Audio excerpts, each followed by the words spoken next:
Did your experience in Nam help with the character at all? You say Nam, it wasn't Vietnam, it was Chippenham, which is near Bristol. But that's a very rough place, and I wouldn't, advise going there. It's very rough. I mean, I didn't see a lot of it. I'd done quite a lot of running away in Chippenham,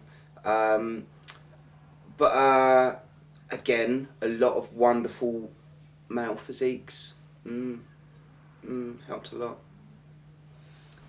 Oh, I love Nam as well, yeah, fucking love Nam.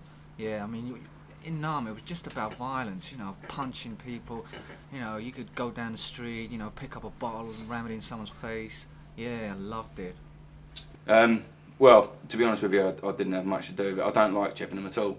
It's a bit of a shit area. I don't like it, but I spent some time there, and some of the lessons that I learned there were quite helpful in the filmmaking. But probably could have done it anyway without that. But we'll see how it goes, and I'll use it maybe if there is a second one done. Maybe that will affect me more for the second one.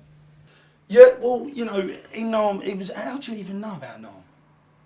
I mean, it was messy in Nam, and that did help me when things were blowing up and getting a bit hectic in Bad Mothers. I did kind of like look back and think, what would we be doing if we were in Chippenham right now? So yeah.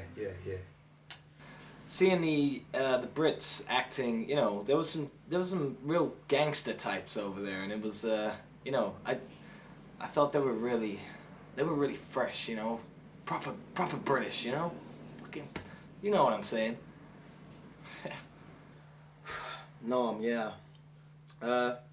It was a bad time in my life. But I got through it. I've never been back to Chippenham since. It's a terrible place. To be honest, I'd rather not talk about this if you wouldn't mind. Can we move on to the next question, please? How have you found the fame's affected you? Oh, it's wonderful, darling.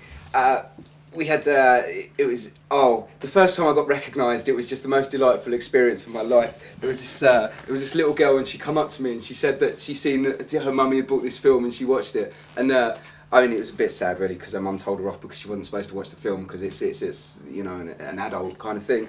And it was fantastic. I felt wonderful. It was brilliant. Yeah, absolutely brilliant. Great. Well, I'm quite big in Asia now, yeah. The Japanese and Chinese, yeah, they love me over there. They love what I did in the film, yeah. All the violence, yeah, they loved it, yeah. Anyway, how have you found the fame's affected you?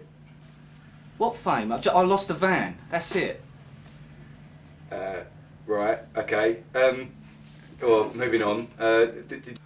It's been weird. I walk down the street now and people know who I am. I remember once I met Wendy Richards, who plays Pauline Fowler in EastEnders, and I was like, wow, I was blown away when I met her. And now people are blown away when they meet me. So I'm giving something back. She inspired me, and now I'm inspiring others.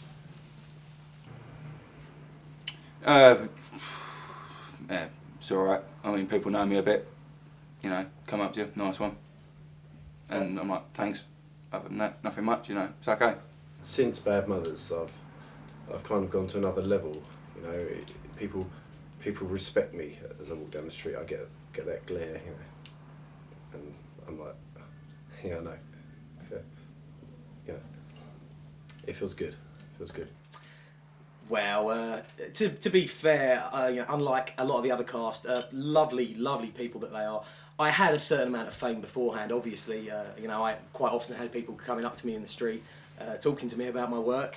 A lot of them extremely impressed, obviously. But I must admit, maybe more of a mainstream, people are coming up to me now, old ladies in supermarkets, things like that. It's nice. It's nice to be appreciated for all the aspects of my talents, Well, I do get these twats walking up to me going, you ain't heard it from me, right? And if one more fucking does it, I'm going to knock him fucking silly.